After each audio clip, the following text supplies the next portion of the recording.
As I've evolved from my humble beginnings, I've had the opportunity to be in a lot of rooms. The more people I've met, the more stories I've learned. Stories of passion, trauma, triumph, and resilience. These are the stories that inspire us, that remind us of the human spirit. We can all learn from the untold stories in each of us, regardless of where you come from. And now, I'm excited to share these stories with you. This is EPEC Conversations.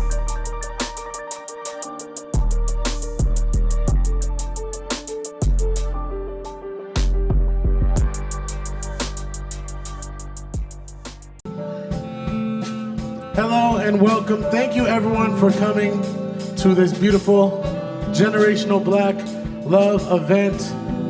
My name is Afterthought and I'm from San Francisco, California, and these are the top chefs. Make some noise for the top chefs.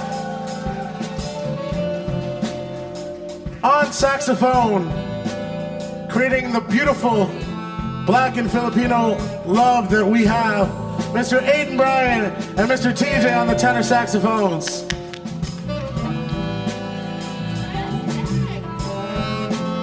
On the trombone, the darkest of us all, Mr. Will Shannon on trombone. On the drums, in the back, holding it down is Jabari. On the bass is the legendary Shogun. On the keys, my brother in harmony, Dez. And these are my sisters, Sunday and Ash. And we're just gonna set the space for y'all. Feel free to get food at any point. It's very important that we nurture our bodies and our souls. And this event is free, but if you feel like donating to the cause, there are codes posted by the food and at the merch table. We're gonna get into a beautiful conversation about generational Black love. This song is called What Now? And it's the intro off my project, Communal Healing, that Dale so beautifully narrates. This song is called What Now? Ladies, y'all ready? Yeah. When I was screaming, what now? This world, it can be cutthroat. We feel unseen up in our glass house. It's got me feeling we should slow down, slow down. When I was screaming, what now? This world, it can be cutthroat. We feel unseen up in our house. It's got me feeling we should slow down, slow down. And I've been in my mind, been mighty quiet lately. I watch the tables turn and maybe time can pay me. A valuable resource I always seem to waste. Never said a word, but it was written on my face. Blessings I would curve, I was standing out of place. Back in line with it, back in time with it. See young kings, so they sold for a designer fit. Market and Target, and there is a darkness. It's hung above our head like our traumas and hardships. It's hard to erase that, feel who would face that. Why so many people roam the streets and they stay strapped? Who am I to disagree? Cause I get never caught a cost. I'd rather die up on my feet. People dying of disease, they dying to be free. I'm trying to be free, I'm trying to be me. Got me feeling I should slow down, crying on my knees, I'm screaming, what now? This world, it can be cutthroat. We feel unseen up in the glass house. It's got me feeling we should slow down, slow down. When I was screaming, what now? This world, it can be cutthroat. We feel unseen up in the glass house. It's got me feeling we should slow down, slow down. Yeah. And I've been crossing times and fighting lies lately. It feels like my foes were designed to hate me. A battle to be on, running in place. I never said a word, but it was written on my face. I still stall at the thought of us. I'm still stuck on what wasn't love. I think it roots deeper than I ever thought. Like attachment issues for traumatic birth and family first, yeah, it stems from that. That's the reason I rap, I never said it, but the reason I'm trapped and cast out of the bag. I'm alone and I'm scared and ill-prepared to deal with death. My memorials pop up, it's less of us left. And every time I see a baby cry, I feel it in my chest. I said I feel it in my chest. Every time I see a baby cry, I feel it in. I was screaming, what now? This world, it can be cutthroat. We feel unseen up in our glass house. It's got me feeling we should slow down, slow down. When I was screaming,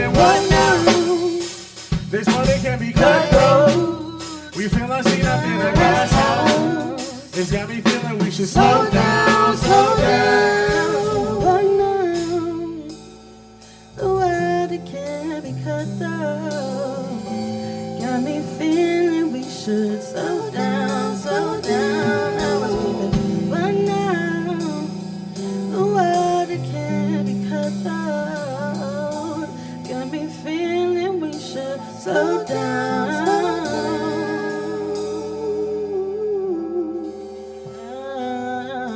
Thank you again for coming to this beautiful generational Black love event at the historic Bayview Opera House. Thank you to the Bayview Opera House staff for having us. And thank you all of you for being here. The food is free, please help yourself.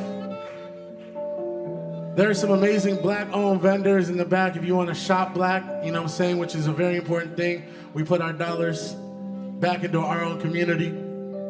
That's a huge part of generational Black love, unfortunately, in this capitalist society. And we're gonna get out of here in a second. And I wanna introduce a very special person in my life. She's my sister. She narrated my debut album, Communal Healing. She is a prolific voice for many things in this world and a prolific advocate for many people in this world. So I want y'all to make some noise for Delrisha of EPEC Conversations. I want y'all to clap it up again for this incredible band, Afterthought and the Top Chefs. Sunday, we have a whole team up here. We have Ashley on the vocals, Dez on the keys. Thank you all so much for sharing your art and all the ways that y'all continue to bring this community together. If y'all have not been any family not a group events, y'all gotta pull up on them. They are bringing the community here in the Bay Area and in San Francisco specifically together in a way that we have not seen in a very long time. So y'all clap it up for them one more time. Thank you for being here. Welcome to EPEC Conversations live at the Bayview Opera House. Y'all clap it up for the Bayview Opera House for hosting us in this space. Isn't it a beautiful space? Man. And they have been so incredibly helpful to us here. Theo in the back, thank you. This is the executive director in the back of the Opera House, y'all. Anything we need, they have been incredibly accommodating, so we thank you for that. If this is our first time meeting, my name is Delrisha, and I am the host of EPEC Conversations, but I'm also a social impact entrepreneur and educator based here in the Bay Area. And I started this series about 2 years ago because on my journey, I've had the privilege and honor of meeting so many different people in so many different rooms that had these really compelling stories. I won't get into all of my story tonight. It's not important. What's important are the stories we're gonna hear from our esteemed guests. But if you've been following me for a while, you understand that I have been impacted by a lot of the systems that we're working against. And I've had to go through a lot of different things. My siblings and I have been raised in the foster care system. I have my grandmother and my mother in the building here today, y'all. Y'all clap it up for them. This is their first live show, so thank y'all for being here, okay? This is your second show. Nanette, this is your first live show. She said, hold on now. So yes, I am excited to be here with you all tonight. I also want to give a few thanks in advance, because I know we tend to do these at the end, but we're going to give some thanks, in advance. We thank the Bayview Opera House. I also want to thank Priya and her daughter, Raina, who are sitting right there. Raina's like, please don't say my name. Raina's 15 years old and developed this whole spread for y'all today. So y'all clap it up for them to make sure y'all are well fed and nourished. I also want to give thanks to all the hands that have been put on the filming, the editing, the producing. We have Matt over here. We have his team, Matthias. We have a whole group of people here who are donating their gifts and time to give you all a free event tonight. So y'all clap it up for all the people in here doing that.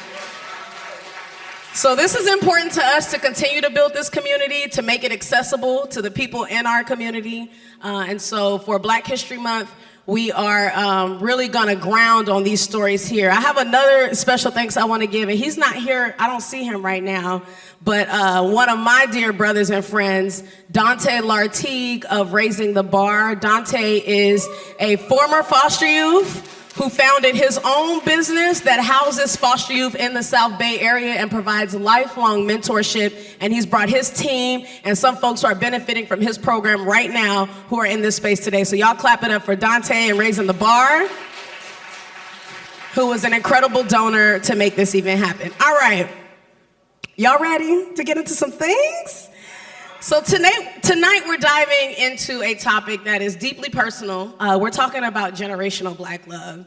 And what does it mean to carry the lessons of love and life and legacy across generations? I think, again, if we sit and think, if we look around us, there's so much that has been broken and not restored in people's families and our communities. And so it's important to kind of center on what it means to demonstrate love, to practice love, to exercise love out loud, but also what it means to recover when love has been broken in your family, in your community. What does that, people don't always talk about the hard part of breaking back together, right? The recovery phase. And so our family knows a lot about that very thoroughly. We are in a perpetual healing cycle all the time because of the things that we've had to go through. I know a lot of y'all in here can relate. And so today we want to focus on the beautiful things that really bring us together as a community and really the lessons that we can learn from generation to generation. And so with that, I am honored, y'all, to bring a really dope conversation to you with our esteemed guests. Clowette is an American Caribbean singer, published author, and acclaimed songwriter and vocal arranger, which y'all will have the opportunity to hear her treat y'all today a little bit later. Her journey in music began early when she signed her first record deal as a teen with Warner Music Group. Now as an independent artist, Clowette is making waves in the music industry in her own right, okay? She has collaborated with Grammy Award-winning producers and songwriters like DJ Jazzy Jeff, Carvin Haggins, and has performed alongside legends such as Snoop Dogg, Kenny Whitehead, Marcus Machado, and Tony. Did y'all see Raphael Sadiq tear it up at NBA All-Star Weekend? Okay, did his thing. Her sophomore album, Happy Anyway, was considered for a 2024 Grammy, and its lead single, Music is Love, held the #3 spot in the UK R&B chart for weeks. In addition to her music, she's a part of the Ring Music Group, an elite collective of award-winning songwriters and producers featured in a PBS documentary. Y'all make sure y'all check that out. Beyond the music, though, and that's what we're gonna talk about today, the music and what's beyond the music. Clowette is a published author. Y'all can catch some of her merch back there before you get up out of here. And illustrator of a whimsical children's book series and runs a successful handmade art business selling her sculptures globally. She's also a devoted mother and wife to Dom P, who you will also get to meet. And tonight she is here to share her story with us. Y'all put y'all hands together for Clowette.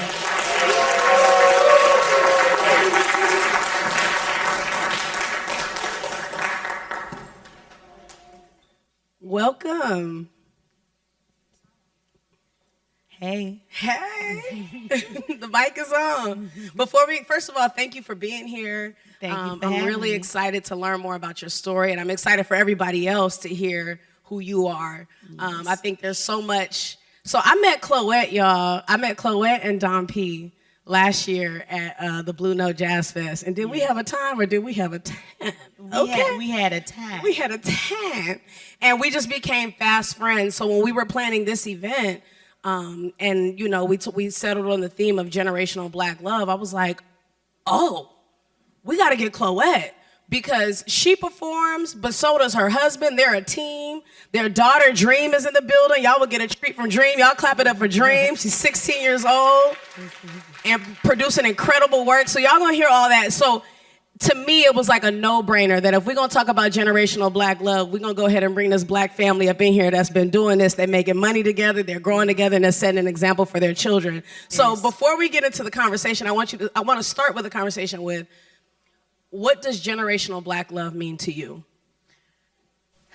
Generational Black love is something that starts long before us.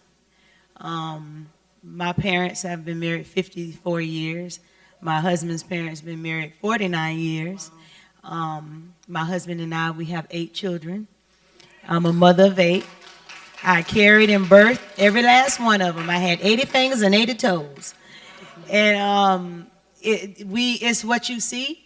And, you know, kids don't do what you say. They do what you see. So our children, they watch us continue that legacy. And it's not about having like a perfect marriage or a perfect family.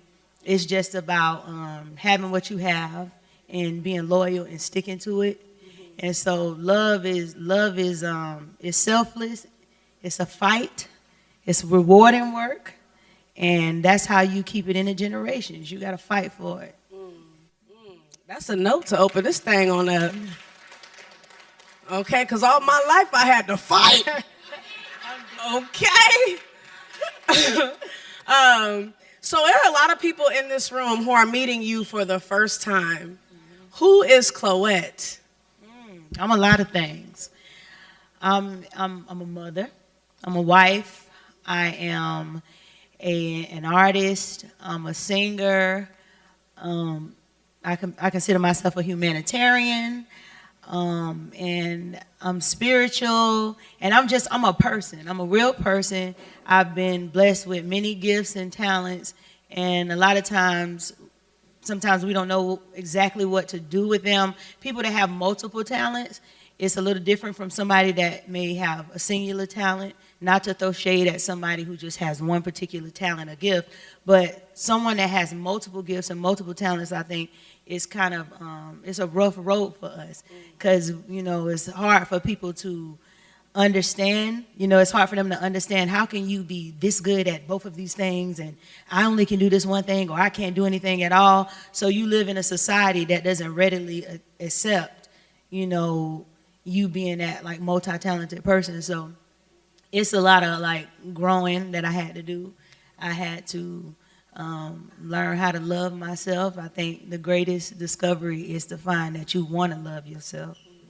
So that's who I am. I'm someone who is trying to lead by example and show it better than I can tell it. But yeah, I'm just a multi-talented Southern girl, born and raised in Florida with a lot of kids. I want to unpack that. You said it's really beautiful when you learn to fall in love with yourself. Can you talk to me about what your healing journey has been and how you've arrived at that point?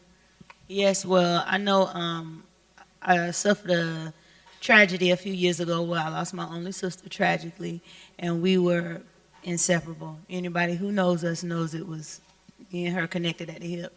And that was the first death that I experienced that close. And it changed me.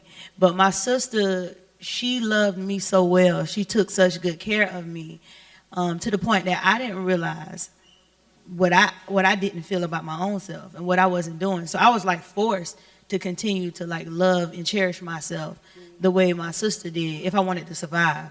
And so I made that decision not like instantly, okay, because that grief tore me up. But when I kind of got to the other side of it, it doesn't end. But when I just got to a different level of it, I made the decision that I had to, everything started from me loving myself, liking myself. You know, that's all I got, you know. So what I did was, this might sound real corny, but I started from like one thing. Like if anybody is struggling to love themselves or like themselves, find one thing about yourself that you like. It could be my nose. It could be your fingers. I love my hair. I love my hair. And I never even like grasped onto that because I was so wrapped up in my insecurities and self-hatred and everything else. But when I had to surrender to something, I started with my hair. And I'm like, I love my hair. And then I worked on down and I figured out I like my toes too. You know, and then you just keep on and then eventually your whole self. You know, that's how my journey was when, you know, finding a way to love and appreciate myself. It's like that cliche, that simple. Like you got to literally like yourself. Like you look at somebody else and think they're pretty or smart. You got to feel that way about yourself first. Yeah. You're an artist, you're a musician. How much of your personal experience how much of your lived experience influences the music that you make today? We talked offline about the impact that your sister had in your life. You have a whole hashtag for her, Sang for Keisha. Hashtag Sang for Keisha. Sang for Keisha. And I want to know, when you talk about that journey of like, well, let me start with my hair first. All right, I'm going to work my way on down. Okay, I think I like my nose. All right, well, these fingers is kind of cute. All right, them toes is cute too, right? Like, how much of your personal, once you got to that point of like, I actually love me, I can do this, I'm back on the wagon, how much of that did you take to influence your music? It took a lot of it influenced my music now. Mm-hmm. If you influence my music now, but actually the other side of it influenced it. Like, I wanted to be vulnerable, and I wanted to be transparent, and I put that in my music, like kind of the struggles I went through and how I felt about myself. And then I got to a point, with that. But it had a lot to do with it, because when you get to a point of self-love and you get healthier mentally and physically and emotionally, you confident, and ain't nothing more attractive than confidence. That's right. And when you get confident, it just exudes in everything, even when you don't try to. Right. So it was a part of it, big part of it. So you have 8 children. Yes, ma'am. You talk about that experience with 8 children. Talk about motherhood for a second. How has that shaped who you are now? Oh, it's everything. Everything y'all see up here is because of that. Like people always ask me all the time, they were like, how you do it with 8 kids? How you do it with 8 kids? I answer them the same way. I say, how many kids you got? They'll say 2 or none, the same way you do it with them, or the same way you do it without them. They're a part of my life. They're just a part of me. So when I get in the shower, I don't say, oh, I'm gonna wash this leg and this butt cheek and this hand today. No, you wash your whole body. They're my limbs. They're just a part of it. They're just a part of it, and they're so, children are so pure, and they so whimsical, and they're like miniature us. They have all kind of complex feelings, but they're so, they're so open with it, and they lend you a lot of inspiration and a lot of material to create with. So I don't feel like I would even be as interesting as I am. I've always been whimsical and kind of how I am, but I don't think I would be as interesting as if it wasn't for my kids. Yeah. And I want to note that my 8 babies is 9 babies now, because I have my sister's only child. When my sister passed away, I took custody of my niece. So my 8 babies is 9 babies. Let's clap it up for that. Because there's some aunties, there's some mamas, there's some cousins, some grandmamas. And raise your hand if you got an auntie, a grandmama, somebody that helped raise you. Right? When we talk about that generational black love, generational healing, we're not just talking about the nuclear family. Right? In black communities and in black families, and in a lot of brown families as well, Latino, whether you go Latino, Asian families, Indian families, there is a communal nature to how we rear our children. And unfortunately, it's all of these systematic processes and policies that have severed black families from each other, especially in major cities. In the South, it's a little different, but in the cities, we see it on every corner, especially here in the Bay Area. So talk about what your position is in your niece's life, who's now your bonus daughter, and how does that influence you every day when you see your sister in her? She is literally a clone of my sister, like in every way. She looked like my sister, walked like her, everything. But, nothing is really that different, because me and my sister were extremely close, so she was always around us. We were always together. The only thing that's different is that her mom isn't here. And then she had to actually live with us. Like, she would come and stay with me and all that other stuff. So I think for me and my sister, we were extremely close. Same household, same mom, same daddy, but we were different too. And my sister, she was like the calm to my storm, So she was the sweetest person. She made the space safe to be yourself, and her parenting style was that way. And then she only had 1 child. I had 8, so she put a lot of attention into my niece, and she cared about, the tiniest things. Not that I don't with my kids, but she put a lot of attention into her, and it was an adjustment for me, because I had to kind of try to fill some of the void of her mom. And she wasn't a little kid when her mom passed away. She was turning 17 years old. And it was always her and her mom. Her father was never in her life. And her and my sister were like the epitome of mother and daughter.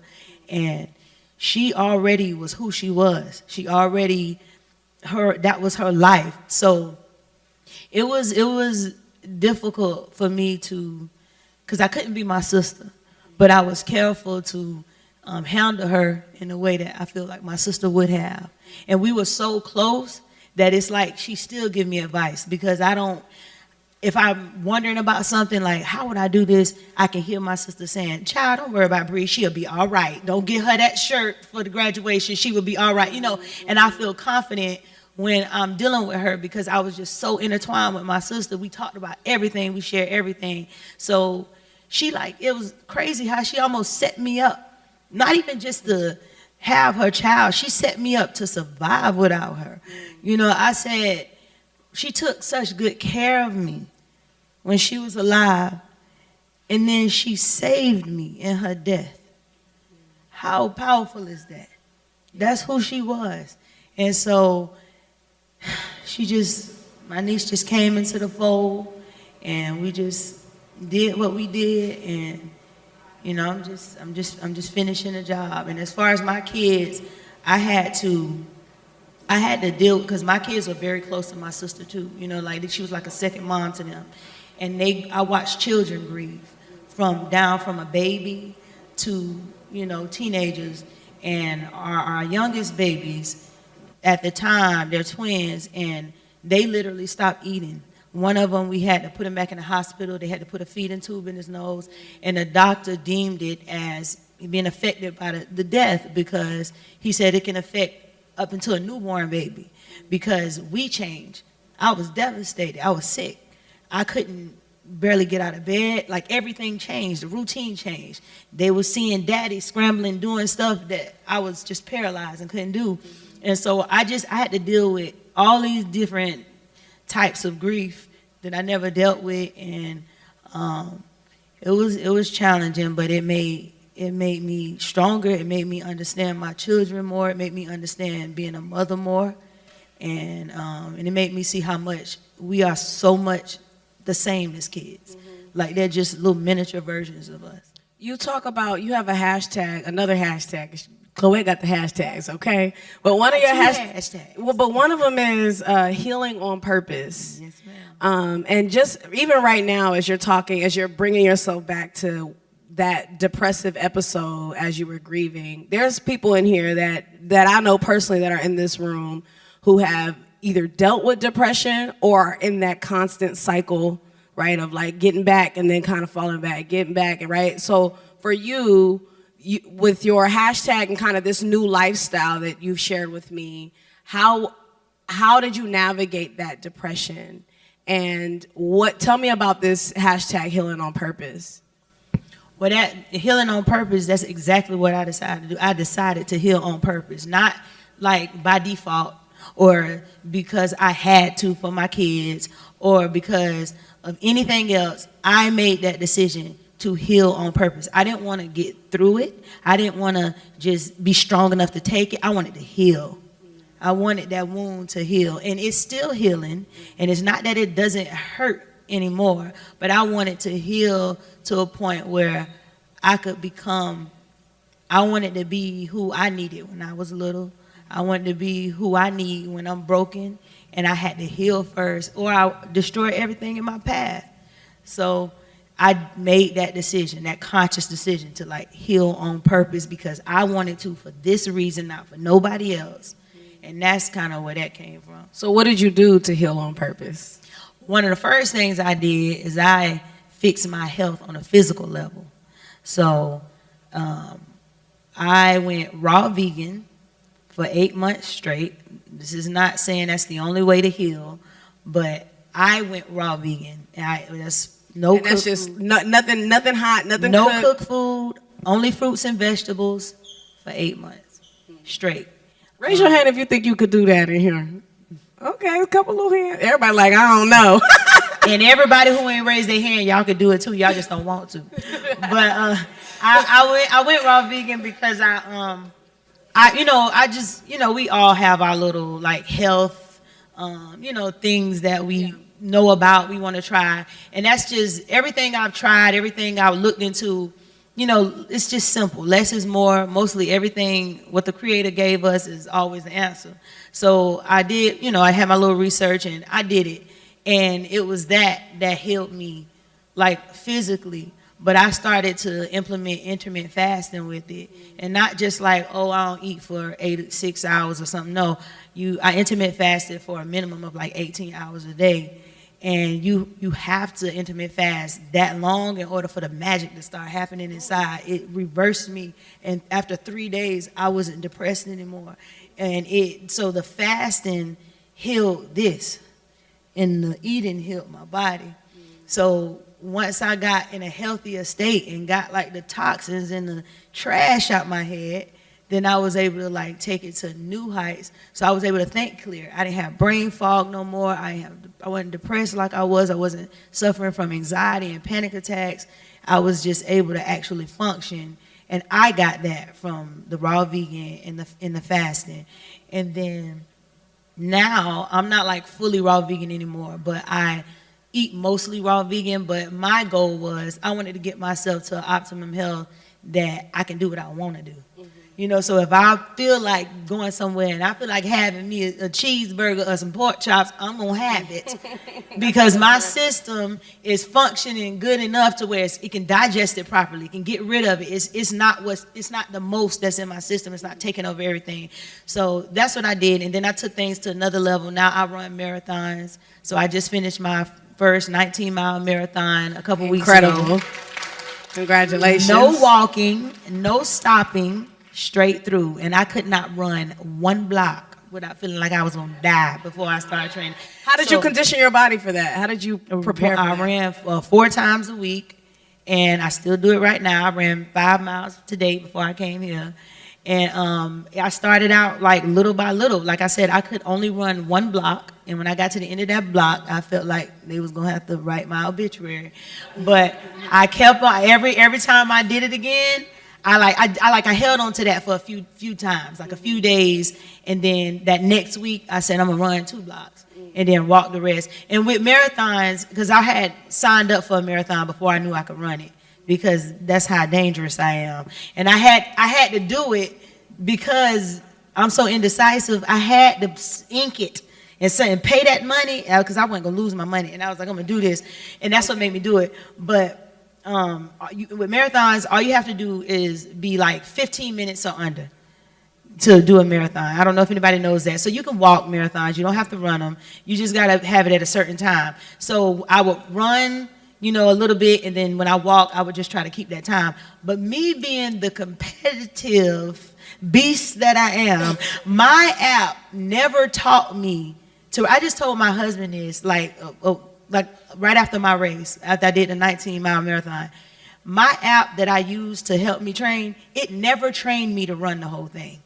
It only trained me to run and walk, like, in intervals. You would be in condition to do it, but I wanted to run it. I was like, if I'm going to do it, I'm going to do it, because I don't know what everybody else running off, but I am trying to survive. Yeah. So I did the whole thing. So that's just what I did. I did step by step. And every time I ran a little bit more, I never went backwards. So then I ran my first half mile. Every time I trained again, I never did less than half mile. Then I ran a mile, never did less than that. A mile and a half, and it worked up over weeks. But once you get to like running 3-4 miles straight, you can run 6-7 miles. If you can run 6-7 miles, you can run 15. You can run 15, you can run 26. It's not anything different. You're welcome. Yeah, let's clap it up for that.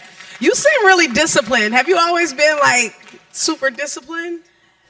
I don't know if you want to call it discipline. I'm hearing Don P cracking up over here. Let me clear this on up. I am not disciplined because, trust me, while I'm supposed to be doing something, I'm going to be in the bed watching Avatar. I'm not disciplined. Is it that you like a challenge? I'm not disciplined, but I'm determined. That's what it is. I don't know if those are the same things, but I think they're different. But I'm just determined, and when I set my mind to something, I just always been like that, and I'm so thankful for that because I didn't know how powerful it was until like now, recently in my life. My dad is so crazy in country, y'all. He said, my daddy told me right before I ran my race, he was on the phone with my husband, and he said, boy, when she put her mind to something, well, she gonna do it, boy, no matter what she put her mind to. He said, I just hope she don't put her mind to murdering nobody. Okay. But I didn't even know my daddy seen me like that. I didn't know he seen that in me. But I have been like that since I can remember, since I was a kid. And it's crazy because it was in a cocktail of insecurities and all kind of, fear and all kind of weird stuff that I still go through. But when I be determined, when I want something, you're not stopping me, boy. I'm going straight through it. Period. You tell me I can't do it, I'm gonna do it twice and take pictures. Okay. You can clap it up. I wanna talk to you about your partnership with your husband. So when I met them, it was just very clear that it was like yin and yang. You know what I mean? Like they had each other's back, like white on rice. And that's something I really admired from even just like how you observe her, how you observe your wife, how you support her, how you quietly stand back. Yeah, let's clap it up for this brother right here. Don P, and actually I'm gonna go ahead and invite you up now. Come on up here. Y'all clap it up for Don P. Come on up here. I want you to talk to us about how y'all met and what you saw in this man when you knew. When did you know that this was gonna be your life partner? We met with music. He is the drummer and MD of my band. And he's a drummer, but he plays several instruments. He's humble to a fault, so he'll be like, I can't, but he does. And I met him, and the crazy part about it is, you would have never told me in a million years that this would have been us 8 kids later.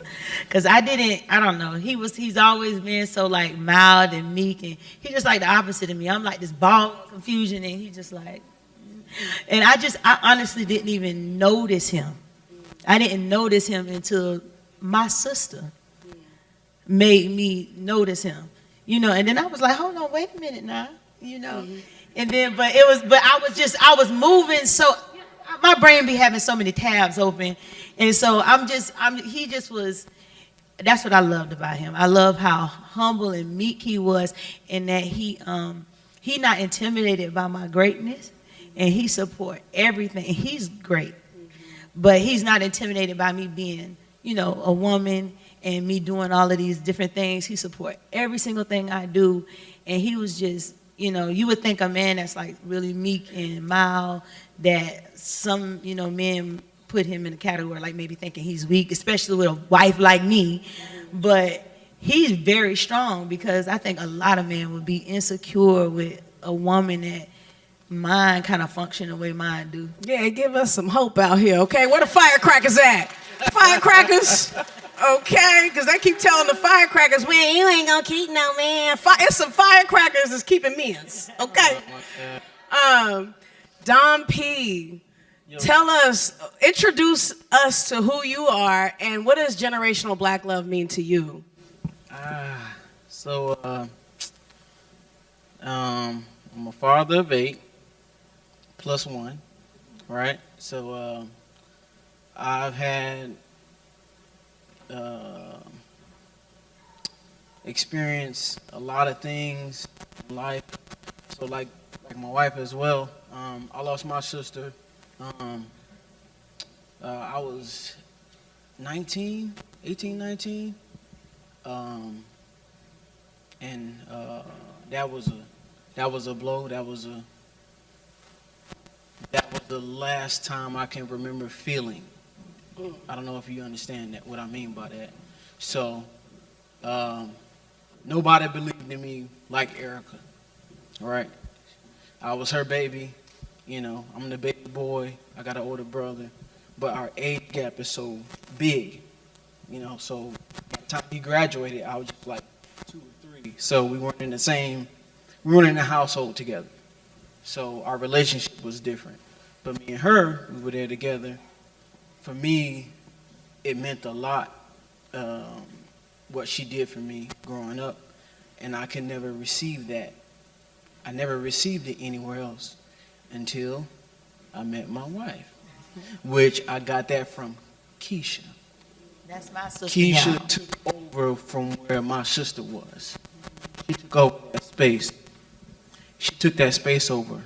So it was like I went through like a mild grieving time, but then it went away when we started dealing with each other, and then I knew Keisha, and she just took over immediately, like what my sister was. So that's that part. But the generational wealth, of course, my parents and her parents been married extremely long time, and it's just the beginnings of what happened before us. Trying to keep it going is what's driving me as well. So, yeah. Y'all clap it up for Don P. I want to ask you, how did the black men in your life, your grandfather, your father, maybe your uncles, maybe the neighborhood, folks, how did they express love and how did that influence you? My mom's dad died when I was born, so I really didn't know him. My dad's dad died by the time I was like 9. And my uncles, I knew most of them, but we were so spread apart, right? So my dad grew up in a small town in Louisiana called Sicily Island, and my mom grew up in Chicago. So all of her brothers and everybody was up there. We were in Louisiana, so I wasn't close to them. And then some of my dad's brother, they lived like an hour away. They had their own kids, so a lot of the love only when it came to being around like family time, whenever we came over. That's the only time I was able to get some of that, right? But it's self-made, so it kind of varies between like, unless you go there, you get that love, and then when you're out the picture, you're out the picture. Not, pun intended, if you're not around, then you don't get that, so what I've learned and what I've done, I've had to, over the time and over the years, just kind of just love myself, see the love that my uncles have, or whatever it is, and the different people that's in my family, kind of see that, and then trying to just kind of grow from that. But yeah, I kind of have to. It's like a self-made thing for me. So you didn't really have a blueprint or a model for No, Okay. because I'll go a little deeper. So my dad was in the military, so. And a lot of people think, just because mom and dad, I had, and this is what kills me, is that I had friends growing up in high school or junior high or whatever, they would see that my mom and dad were together. They would think that, it's picture perfect. It's not picture perfect. My dad is cool, he's quiet and nothing like that, kind of like me, more reserved and stuff like that, and that's what it is, he's more reserved. So he really didn't talk about his feelings. He didn't talk about anything. So he was gone overseas. And when they call the army, when they go to the field, they'd be gone for 3 months, come back. And then my dad was a part of the Desert Storm War. He was gone, and like just little things like that. And so it led to me kind of digging as I'm an adult and understanding. I figured out my dad was a child out of wedlock, and he's a twin. So ironic, I had twin boys. That's a punchline. But yeah, my dad basically grew up that small town. It was a K through 12 school. My dad's dad was a janitor at the school. So by the time he got of age, it's like, hey, that's your dad. So he had to grow up with that because he didn't know who his dad was. And then when he found out, basically his dad lived down the street. Wow. and he couldn't talk to him or nothing like that, or I don't know what his feelings were, so I could kind of see where my dad is more reserved and kind of kept his feelings and stuff like that in. And I don't know the whole story, but that's what I observed and I took from it and kind of processed it, even for him and for myself, to as why I'm so reserved as to why I don't speak as well, because you do pass down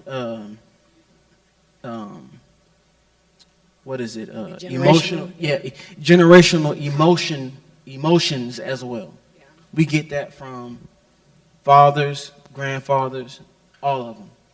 You know what I mean? And it's not, I didn't ask for it. I didn't ask to be so reserved, but I do hone it. You know what I mean? Because it allows me to see the different things that's happening and that's going on around me. It allows me to find who out my wife is. You know what I mean? Because I'm so glad that I'm not such an overbearing type of, look at me, you're going to do what I say. You're going to sit right here and look pretty all day long. No, that ain't what it is. I think about it. You know what I mean? No, but it's not like that for me. So, but yeah. I think that's really important, and I think you expressing that is really important because I have 7 brothers. I also, my father passed away last year. It'll be a year in a month from now. And there was so much in his life that he was unpacking at the end of his life. Because a lot of the same things, you know what I mean? Like, his father was kind of in and out, very well loved, but also just a little loosey-goosey. So for him, he didn't have that proper rearing except through like who I knew to be my pawpaw. But even my pawpaw didn't really express his emotions, right? And so all of my uncles, I'd be like trying to peel the onion. They'd be like, chill, niece, chill, right? And so, but then that becomes this tension. My mother is cracking up because she knows, right? But there's this tension though, right? With this new generation of like, we're recognizing what we need. We're recognizing what we've been void of, and there's like a mishap in the there's a communications barrier between like, say my mother's generation and older who are like, gone with all that, we just gonna get through it anyway, right? So for you, how do you reconcile that? And as a father of 6 girls and 2 boys, how have you learned to kind of change some of that for yourself for not having a model to do that? Well, trial and error. Right? So I can speak for all us men, right? We're still boys. I don't care how old you are. We're all still boys, and we're still trying to learn how to be a man because nobody's taught us how to be that man. You know what I mean? Nobody's giving us the blueprint. When you get this age, you get all this out of your system or whatever. Anything stupid because we're gonna do things wrong until we know how to do it right. I mean, that's just what's the term? What boys don't learn, men won't know. Yes, there's no way we're gonna know what's right until we in a situation and we see that it's completely wrong, right? So that's how we figure it out. That's how I figured it out. And on top of that, I had a wife, and even my daughters too. Inadvertently show me certain things that I don't need to be like this or I don't need to do this. Like what's an example? What's something that your wife and your daughters taught you? My daughters will go to my wife and tell them something that I might have did and be like, hey, and daddy did this, and then they come to me and say, well, did you do this and this such whatever, well, try not to be like this or try not to be like that. Okay, well, why didn't they just come tell me? I would have, and then we had to have a sit down. If y'all got an issue or something like that, just come talk to me, and we'll go through it. I think that's the beauty of you listening to your kids and being able to grow with them, and then they grow with you as well, so they understand.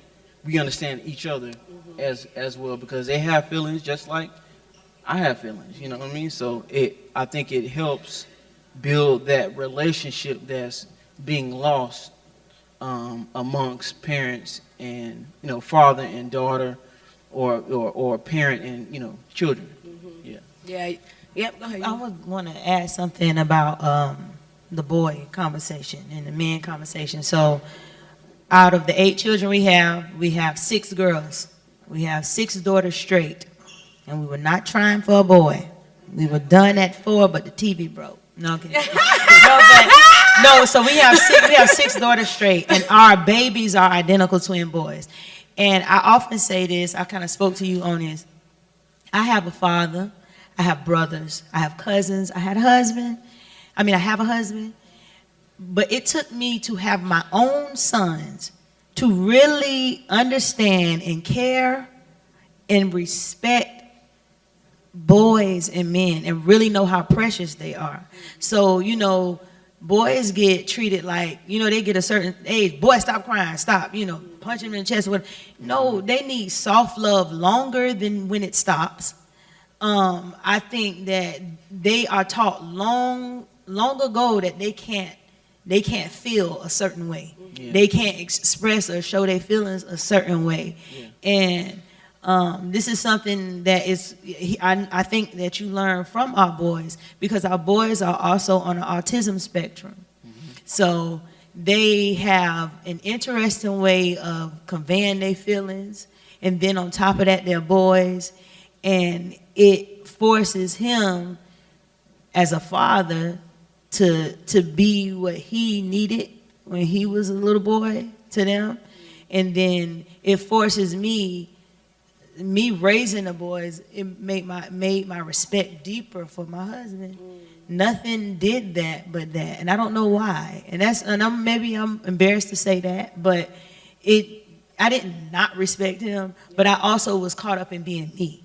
But until I had those boys, and I see how complex that little boys are, and how I don't know what is this thing where they get kind of at a certain age, it's like they're just shells, like they're not, like you just, boy, stop doing that, and don't do that, and da-da-da, and just make it through. No, they got feelings, they fall in love, they be sad, they be scared. They be the saddest out of them. And I think that a lot of, like he said, a lot of grown men are boys still, at heart. Yeah. Not to see it. Yeah, and then they getting with women who maybe don't understand how a boy needs to be loved and nurtured, to get to the point where he can become a man. You can become a man at any point in your life.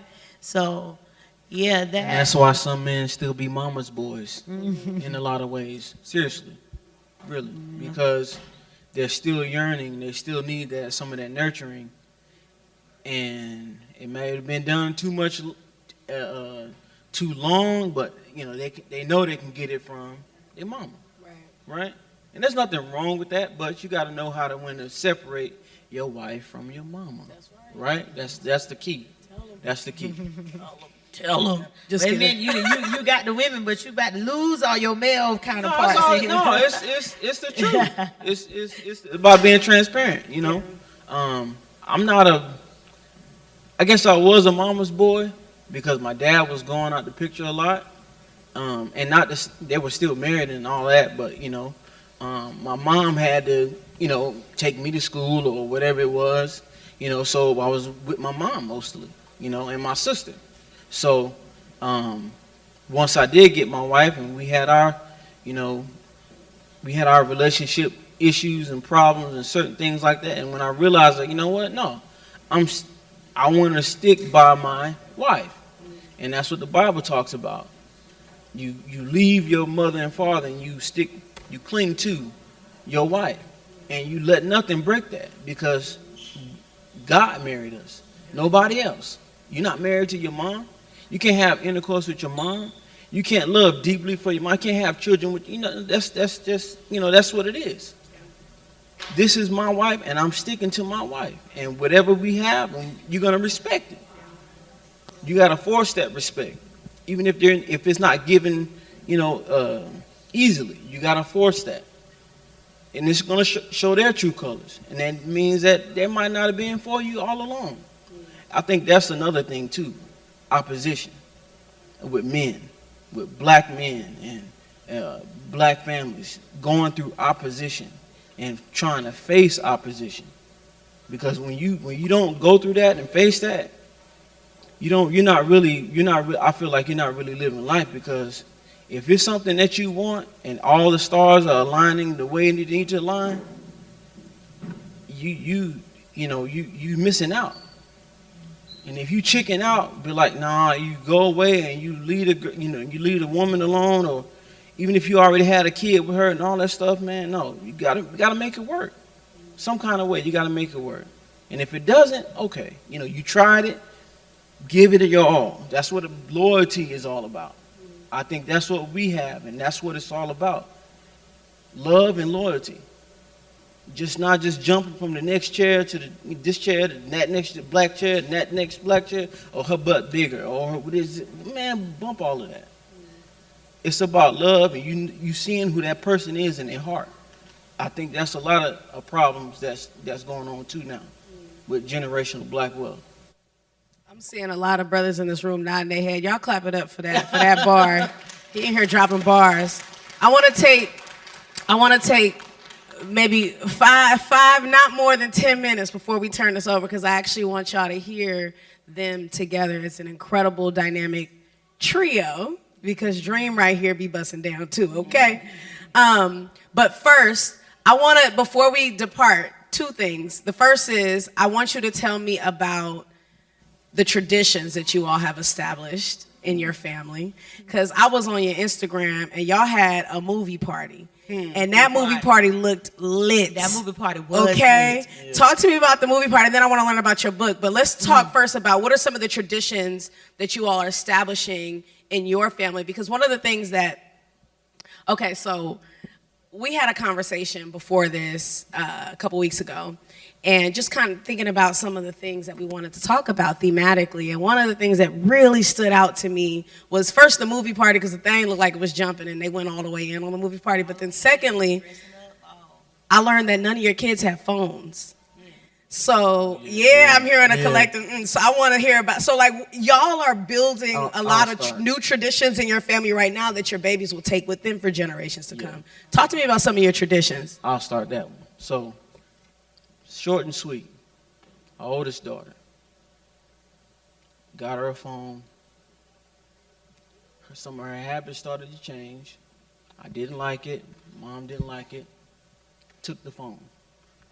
From that moment on, I was like, no more phones. I don't care if they pull their hair out, whatever it is, no phones. And to this day, every last one of them will tell you, they draw. Mom is having them draw, do any type of, they learn instruments, any extracurricular activities, they know how to do anything. It frees their mind up from that device and being stuck there and sitting there all day long like this. And then whatever's happening on social media, it just never sit well. We grew up without phones. I mean, come on, like really. I mean, that was the smartest thing I could have done along with my wife. There's no need for them to have a phone if it's distracting them that bad. They don't need it. They don't need it. They miss out a whole world of everything. Well, it's more context to it. It's not me too. This was his rule. I supported it, but this was his rule that none of them can have phones until they're 18 years old and they get them themselves. And he stood by that. Like I said, our oldest daughter, we let her get one. She had a few problems. He actually took it one time for a few months. We tried to give it back. That last time he took it, that was it. Next time she got it, she was grown. She was 18, and he took her to the store to buy it with her little check. He was taking pictures and sending it to me. Oh, look at Cass with her phone. No other child of ours has ever had a phone, ever. And it's not even so much like, I'm not trying to throw shade, because there's a lot of people that let their children have phones, and it doesn't mean that they're bad parents or the children are horrible or that they don't know what to do with the phones. Some people have really good parameters and things with the way they let them deal with phones. But it's also about like what the content that's on these phones is too heavy for these kids. Like, I mean, you go on Instagram, everybody twerking, everybody, I mean, it's it's like pornography, basically. It's like all of these things that's not safe for a kid's mind. Like, yeah, we shouldn't see it and have all these things in our mind either, but we're more mature. We're not as impressive as they are, you know, and it just kind of, it jacks them up and it changes them. So it's more like a protection, and because of that, they do other stuff. You know, so like I don't have them like, oh, we taking the phone, now you better draw and you better read. No, they like just that. do other stuff like what we did. So they read, they draw. Every single one of my kids draw. That's what I go through. We go through drawing books like tissue. Like that's all they want is drawing books. And because they draw in the book, they don't have devices. So when they grow up, they're gonna be like one of the only people that can actually draw on paper and shade and not have all the forgiveness of digital art, you know. And they have access to digital things. Like it's not like they can't, like she holding my phone right now, videoing me. Right. You know, it's not like they don't ever see it. We have a computer in a common space because they edit videos, they make movie trailers, you know, things like that, and they do little things, but. Yeah, that is a big deal. So because of that, it's also easier for us for our kids to be involved in stuff. Like when you seen the movie party, because we like love movies. Like love movies. It's serious to us. Don't come over there talking through it. We watching this movie, the captions on and all, okay? And we love movies. And so, you know, some of our girls want to be actors and you do movie parties in lieu of holidays, right? Well, not necessarily, but kind of. So we don't celebrate holidays. And you know, it's a spiritual thing, but it's also like it's just money making and all of that. It's a lot of people that don't celebrate holidays, and so we don't get caught up in that. But we celebrate all types of things in life. Like we don't wait for one day to give our kids something. We can afford it. We wrap them gifts. We do stuff for them. We don't wait till one day to have a big dinner or to have something. Like we do it all the time. So because we love movies so much and we love like cosplay and dressing up, so we'll pick a movie and we will go all the way there. I'm talking about we dress up, everybody participating. We in wigs, face with paint, mustaches. Okay, we doing the whole thing, and the food is on the theme of it. Like, look, the kids be excited. They be standing in the hallway waiting. My youngest daughter be like, "Oh, mommy, I gotta use the bathroom." Like, this is what we do. So, you know, they not like deprived. You know, like somebody asked one of my kids one time. They were like, "Y'all ain't do Thanksgiving or Christmas dinner with them babies. Y'all ain't do this," and they showed it to them, and they was like, "My mom and them cook like that all the time." Like this is how we be eating, we be grubbing, okay? So yeah, it's like in lieu of holidays, but not really. Like I don't do it just to be like, oh, let me get them something in case. It's just when you start putting all of these labels in society that they gave us, like you can go to the library and look up the origin of Christmas. Like it's in just different things. They're just events that they make money out of now. I know some people have like different spiritual ties and that's their business. And if they are pure with it, they do what they do. But it's just so many things that they put labels on. If you just like strip yourself from all of that, you will be surprised what you will be celebrating in your life for all the time. Yeah. And I love that. I love that you're demonstrating that you don't have to acquiesce to mainstream. And I think that's the model that you're setting for your kids, that it doesn't matter what societal pressure you get. You don't have to acquiesce. You could actually do what you intuitively know is right for yourself. And I appreciate and love witnessing that. Y'all clap it up for this beautiful couple. Now, before we pull out of here, talk to us about your children's books. So this is my debut book. I have other books, but I wrote and illustrated this whimsical series of children's books. My book is actually in English and in Japanese because my oldest 4 children read, write, and speak Japanese. And yeah, I thought it was important for literature to have children and faces that look like this in all cultures. And not to say that this is like the most important ethnicity, but we often see, you know, European and, you know, Caucasian characters they grace a lot of the children's paraphernalia. And I have that stuff too. You know, I'm not the type of parent that doesn't get my kids a doll because it's white or something. No, but I just think it's important. We're the ones that don't have our faces on, and I think the children need to see this. And that's why I wanted to make sure I put it in Japanese. I was already... So what's this book about? What's Tizzy Rose's Today about? That's about her day. Her day, where she picked teddy bears and coconut rain. it's just whimsical. It's just all of the stuff in my imagination, whipped cream waves, and it's just really imaginative and really whimsical. And from this book, I was able to build a whole world from it. So I created these little creatures that are called pebbles. They're like aquatic rock creatures that I would draw in my books because I'm obsessed with rocks. I'm obsessed with water. And then I start going out and I go and source my own stones and stuff. I rock hound, I polish stones, I find gemstones, and then I start sculpting directly onto them and putting little faces. I have some of them in the back there at my merch table, and I didn't think anybody would care about it at first because it's just, I liked it. And then I had like all of these little rock creatures like lined up, and I just used to make them. And my husband was like, "What are you doing? We got to pay rent. You need to put this online." But I didn't think nobody would care about it, but they do. I sell them all over the world now. And they started from this children's book. And it's like so many things that I wanted to do artistically, but I found out, everything starts with a book. Movies start with a book. Toy, everything starts with a book. So I decided to go this route, and it's just imaginative, and it is. Some people consider it poetic. I don't write my books, my children's books, to cater to I don't dumb down kids. If they can't read it, if it's a little too, complex, some of the words, okay, their parents can read it to them. They should read it to them. That's an important time. But, you'll be surprised. Kids they understand and read words they don't know how to spell. And so I wrote the book, very colorful, very imaginative, but I speak in the book like I speak to my kids. And I don't dumb down, I don't lie to them. And that's what the book is. It's just pure and imaginative. Love it. Let's clap it up for Tizzy Roses today. And y'all, we ain't got them out to give you get a book and you get a book. But y'all can visit Clowette's table in the back if you want to purchase a copy to go with you. Hey, niece. Y'all, that's my niece over there, my sister. She's over there in the corner. We're going to get you a copy, too, before you leave. Okay, so we are about to turn this over. But before we do, what do you want? A lot of people in this room are going to hear you for the first time, both of you. What do you hope they take away from the music? But they're only going to hear a couple things, so it's going to be hard for them to, group everything. But I hope they just hear authenticity.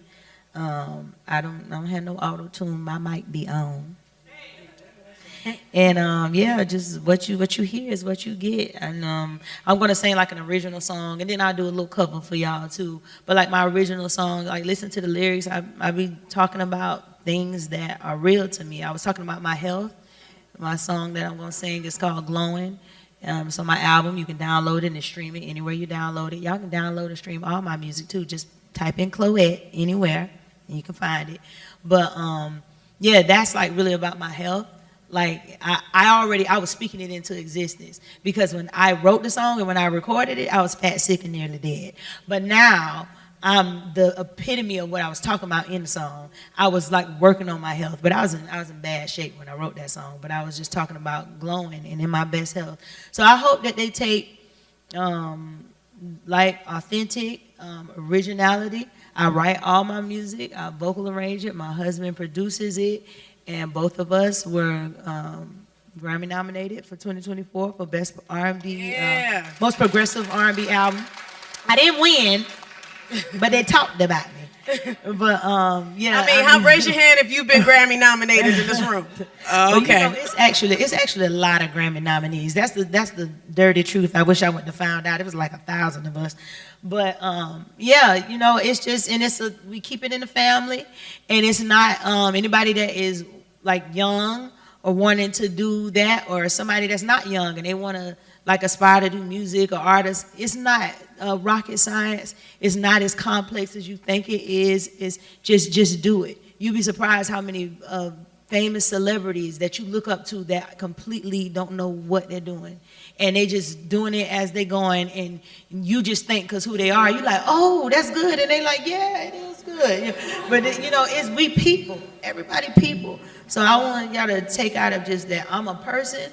I'm a mother up there. I have 8 children, 3 with special needs. My twins are autistic. I have a daughter with epilepsy. My dream right here with epilepsy, and she still can do everything that anybody else can do. And yeah. Yeah, let's clap it up. You supporting a family. You supporting a caretaker. You supporting love. You supporting real people that when I leave out of here, I got to go home and take care of whoever up when I get there.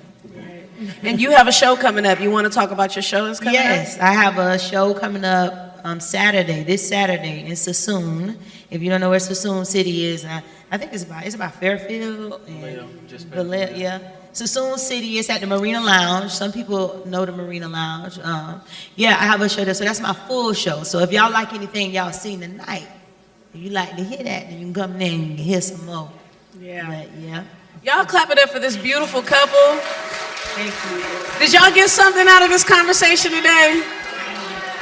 Okay, we're about to take about a 10-minute intermission while they get set up on this stage and you get to hear them live. Thank you all for being here, and we'll see y'all in about 10 minutes.